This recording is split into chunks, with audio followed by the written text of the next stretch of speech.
अस्सलाम वालेकुम स्टूडेंट्स, कैसे हैं आप सब लोग। मैंने आपको पिछले लेक्चर में होम्योस्टेसिस और उनके 3 एस्पेक्ट्स ऑफ होम्योस्टेसिस बताए थे। एस्पेक्ट्स ऑफ होम्योस्टेसिस में पहला एस्पेक्ट था osmoregulation, second aspect excretion, third aspect is thermoregulation. First aspect की डेफिनेशन के मुताबिक balancing of water and solute concentration in the plant body is known as osmoregulation. आज हम सेकंड एस्पेक्ट ऑफ होम्योस्टेसिस पढ़ने जा रहे हैं जो कि है एक्सक्रीशन। अगर आप एक्सक्रीशन की बात करें तो जिस तरह से ऑर्गेनिज्म एनर्जी गेन करने के लिए फूड का इस्तेमाल करता है, खाना खाता है, जब खाना खाया जाता है तो उसके ज़रिए से हमें एनर्जी मिलती है। एनर्जी मिलने के बाद बॉडी के अंदर कुछ वेस्ट प्रोडक्ट बन जाते हैं। अब वो वेस्ट प्रोडक्ट बॉडी से रिमूव आउट होना बहुत ज़रूरी होते हैं। अगर वो वेस्ट प्रोडक्ट बॉडी में ही रह जाते हैं तो उससे बहुत सारी प्रॉब्लम्स क्रिएट होना शुरू हो जाती हैं। तो फूड के मेटाबॉलिज्म प्रोसेस के दौरान जो वेस्ट प्रोडक्ट बन रहा है उसका बॉडी से रिमूव आउट होना बहुत ज़रूरी होता है। इस प्रोसेस को कहते हैं एक्सक्रीशन। मीन कि removal of waste product from the body is known as excretion. Excretion की डेफिनेशन के मुताबिक removal of metabolic waste such as salt, water and toxic substance like drugs. इसके मुताबिक कि बॉडी में से जो टॉक्सिक सब्सटेंस बन रहे हैं, जो मेटाबॉलिक वेस्ट बन रहे हैं, उसका बॉडी से रिमूव आउट हो जाना एक्सक्रीशन कहलाता है। अच्छा, अगर आप प्लांट बॉडी की बात करें तो प्लांट बॉडी में भी बहुत सारे एक्सक्रीटरी प्रोडक्ट बनते हैं, लेकिन कुछ एक्सक्रीटरी प्रोडक्ट ऐसे होते हैं जो कि यूजफुल होते हैं, यानी कि प्लांट बॉडी के अंदर ही एक्यूमुलेट कर लिए जाते हैं, उसके अंदर ही स्टोर कर लिए जाते हैं। जैसा कि सीड्स के अंदर बहुत सारा प्रोडक्ट स्टोर हो जाता है। जिस तरह से एलमंड सीड्स हैं, उसके सीड्स में बहुत ऑयल होता है जो कि बहुत ज़्यादा एसेंशियल होता है, हमारी खुराक का एक हिस्सा होते हैं। इसी तरह से अगर आप वेजिटेबल्स में बात करें तो लेडी फिंगर है। लेडी फिंगर के अंदर एक म्यूसिलेजिनस सा सब्सटेंस सीक्रिएट हो रहा होता है और वो हम एज ए फूड मटेरियल ले रहे होते हैं। मीन वो भी बेनिफिशियल होता है, वो भी हमारी बॉडी के लिए जो है वो ज़रूरी होता है। तो इस तरह से प्लांट बॉडी में वेस्ट प्रोडक्ट जो बनते हैं वो वेस्ट आउट भी होते हैं। कुछ वेस्ट प्रोडक्ट जो है वो स्टोर्ड हो जाते हैं, एक्यूमुलेट होते हैं और हम उसे अपने फ़ायदे के लिए इस्तेमाल करते हैं, यानी कि वो यूजफुल मटेरियल होते हैं। ठीक है, अगर हम एक्सक्रीटरी ऑर्गन की बात करते हैं तो प्लांट में ऐसा कोई एक्सक्रीटरी ऑर्गन नहीं होता, बट कुछ पोर्स होते हैं स्टोमेटा की तरह से जिससे रिमूव आउट होता है। तो नेक्स्ट इसकी हेडिंग होगी एक्सक्रीटरी प्रोडक्ट। अगर हम प्लांट के अंदर एक्सक्रीटरी प्रोडक्ट की बात करें तो प्लांट में डिफरेंट एक्सक्रीटरी प्रोडक्ट बन रहे होते हैं। पहला एक्सक्रीटरी प्रोडक्ट जो है वो carbon dioxide, second excretory product is oxygen and third excretory product is water.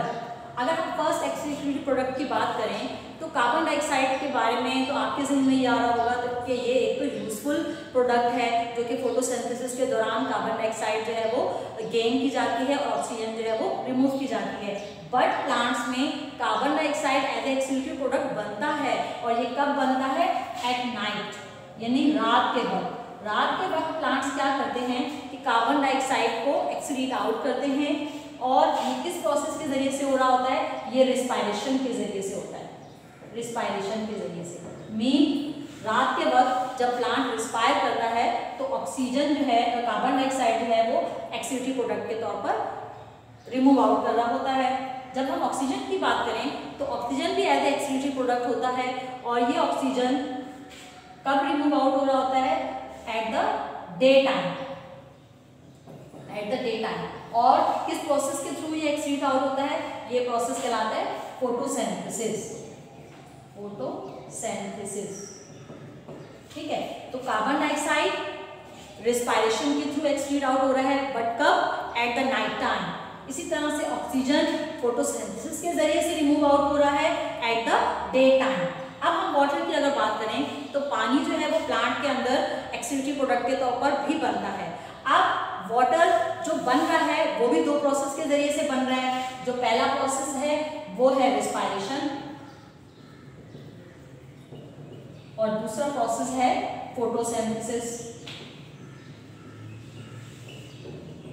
ठीक है, तो इससे ये पता चला कि वाटर्स जो बन रहा है वो रिस्पायरेशन के थ्रू बन रहा है और जो वाटर एक्सक्रीटरी प्रोडक्ट बनता है वो फोटोसिंथेसिस के भी थ्रू बनता है। यहाँ पर ये वाले वाटर की बात हो रही है, वो पानी नहीं जो कि सॉइल से एब्जॉर्ब हो रहा है, बल्कि वो पानी जो कि फोटोसिंथेसिस और रिस्पायरेशन के दौरान बन रहा है वो वाटर एक्सक्रीटरी प्रोडक्ट है और वो एक्सक्रीट आउट किया जाता है प्लांट्स के जरिए से। ये 3 एक्सक्रीटरी प्रोडक्ट है। इसके अलावा भी प्लांट में कुछ एक्सक्रीटरी प्रोडक्ट पाए जाते हैं जैसे कि लेटेक्स, रेजिन एंड गम्स वगैरह। ये 3 टर्म्स भी आपको याद रखने की जरूरत है कि ये इसके अलावा एक्सक्रीटरी प्रोडक्ट हैं। लेटेक्स जो है वो एक रबर जैसा सोल्यूशन होता है, एक रबरी मटेरियल होता है जो कि रबर प्लांट में पाया जाता है, वाइट कलर का होता है और रबर जैसी प्रॉपर्टीज रखता है। दूसरी चीज रेजिन है।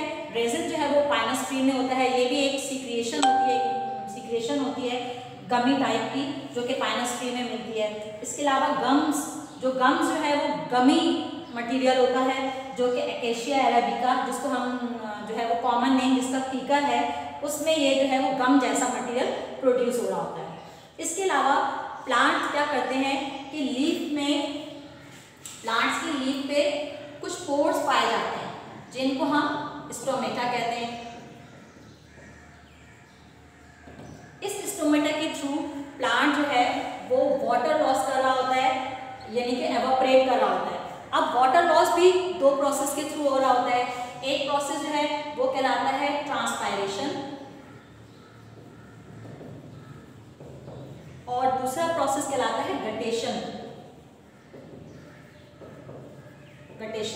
Transpiration is a process in which water loss through stomata, it is known as transpiration.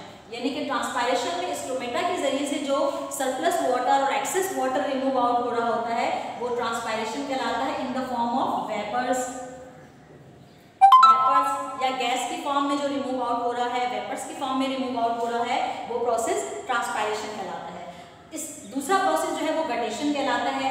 Guttation एक ऐसा प्रोसेस है जिसमें भी वाटर लॉस हो रहा है बट एक स्पेशल पोर्स के जरिए वो पोर्स जो है वो लीफ की टिप पर या फिर लीफ की मार्जिन्स पे प्रेजेंट होते हैं और ये पोर्स कहलाते हैं हाइड्रोथॉट्स।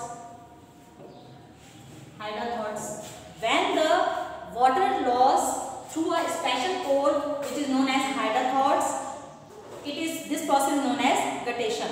यानी कि ये 2 प्रोसेस ट्रांसपायरेशन एंड गटेशन, ये दोनों प्रोसेस एक ऐसे प्रोसेस हैं जिसमें वाटर लॉस हो रहा है।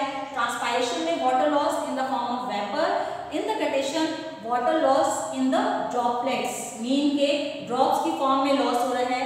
यानी कि ये हाइड्रोथॉट्स हैं, हाइड्रोथॉट्स के ड्रॉप्स की फॉर्म में वाटर लॉस हो रहा होता है एज कम्पेयर टू वेपर, यानी कि वेपर फॉर्म में नहीं होता बल्कि ड्रॉप्स की सूरत में और लिक्विड फॉर्म में ये रिमूव आउट हो रहा होता है। इसके अलावा एक्सक्रीशन इस तरह से भी होती है प्लांट्स में कि जब प्लांट्स में वेस्ट प्रोडक्ट बनते हैं तो उसकी लीफ के अंदर वो वेस्ट प्रोडक्ट एक्यूमुलेट होना शुरू हो जाते हैं, जमा होना शुरू हो जाते हैं, जिसके ऊपर जो है वो डिफरेंट ब्राउन कलर के, येलो कलर के पैचेस बनना जो है वो लीफ पर शुरू हो जाते हैं। जब प्लांट का सीजन खत्म होता है तो ये लीफ जो है वो प्लांट से गिर जाते हैं, यानी कि प्लांट इन लीफ को गिरा देता है और जब लीफ गिर जाएंगे तो लीफ के अंदर जो सारा वेस्ट प्रोडक्ट था, जो जमा हुआ था, वो सारा वेस्ट प्रोडक्ट भी लीफ के थ्रू वेस्ट आउट हो जाता है। तो ये डिफरेंट प्रोसेस जो मैंने आपको बताए जिसमें ट्रांसपायरेशन और गटेशन भी है जिससे वाटर लॉस हो रहा है। इसके अलावा लीफ के अंदर जो वेस्ट प्रोडक्ट एक्यूमुलेट हो रहा है और जब वो लीफ गिर जाती हैं, जब वो लीफ जो है वो पत्ते झड़ते हैं उस वक्त भी वेस्ट प्रोडक्ट जो है वो लीफ के साथ ही वो भी रिमूव आउट हो जाता है। तो ये मेरा एक्सक्रीशन का आज टॉपिक था। अब हम नेक्स्ट टॉपिक के साथ मिलेंगे आपसे जो कि है थर्मो रेगुलेशन।